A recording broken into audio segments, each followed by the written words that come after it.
So let's just move things on to other players in terms of how the month plays out. Obviously, Marcus Rashford at Manchester United is a name that crops up again and again and again. I mean, the latest is we understand his representatives in talks with clubs in Spain and Italy. AC Milan seem to be kind of near the top of that list in terms of potential destinations. Would you be surprised to see Rashford still at United come the end of January transfer window? I don't know. I just think for both club and player, I just feel there needs to be clarity on the situation. So whether he's going to stay at Manchester United, whether he's going to go, whatever that is, they need that. And I think he needs that as a player. I thought when Amorim came in, I thought he was going to get the best out of him. You saw this opening game, scored really early on, and you thought, oh, here we go. This is going to be Marcus Rashford. We know he can do it. We've seen him do it before. We've seen him get 30-plus goals a season.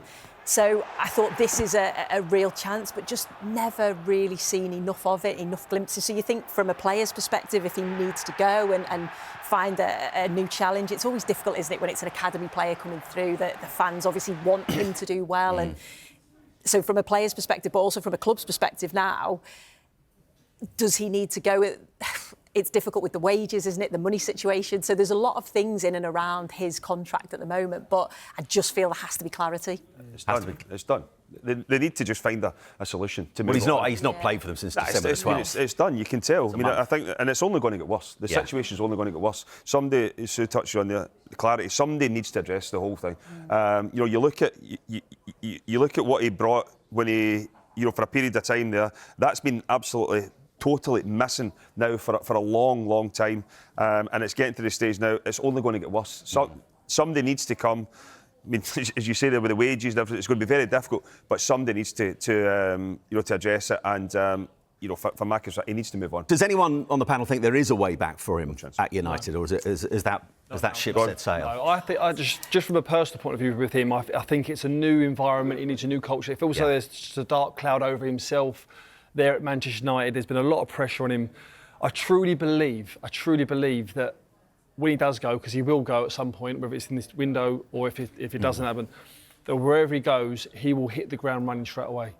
I had a scenario when I was at Aston Villa, when I was in the move from going from there to Fulham. When I was at Villa, I wanted to do well there. It was a big club. We was going for European places.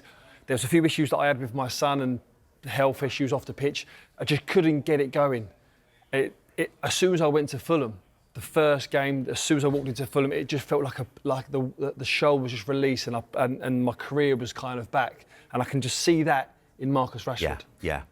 I think that's key what you say though. But we just look at, and everybody looks at what's given you on the pitch. There's so much, and when you look at Marcus Rashford's career away from the pitch, there's been so much, and he's done so many good things for a lot of people. So many good things, and it might just be a time where he just needs to be taken out of the limelight and go and enjoy his football and concentrate on that, as you say. Whenever we talk about Manchester United, good or bad in recent years, it's always evolving around. But he became the focal point unfairly. Yeah, and he's not even involved, and we're still talking about him. He hasn't played now for so many weeks. December the 12th. It still goes back to him and goes, it's Marcus Rashford.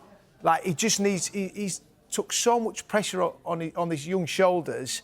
And, look, has he conducted himself in the right way? Has the application in training been right? Clearly not, because Amorim would have had him involved. He started really well. So he's got to look at himself, but I think a move away would be the best thing for both parties. The problem is going to be the money. I think it'll be a loan, and Manchester United will have to pay the majority of that for him to get out and play some football. Because while this is happening, his value is going one way, and that's down. And he can bring that back when he plays. Sid has just touched on it. There's an awful lot of thing that goes on to make yourself the top elite footballer. It's not just turn up for training. There's things happen. He needs to get away from it, get away from Manchester United, and try and reignite his career. And the latest we understand, Sue, is that AC Milan are cooling their interest at the moment in Marcus Rashford.